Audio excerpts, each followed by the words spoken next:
निमने बाटे घर के समाचार हो। कहिया निमने बाटे घर के समाचार हो। पूछल हमार बीरना कहिया निमने बाटे घर के समाचार हो। पूछ जो हमार बीरना ई जन कहिया बाबूजी के उपटल रहल हसास।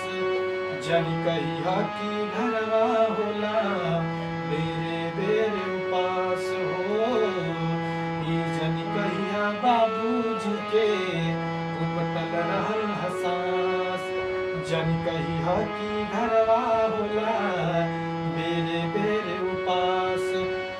ना त रोवे लगिहन हमन सुकवार हो। ना त रोवे लगिहन हम सुकवार हो।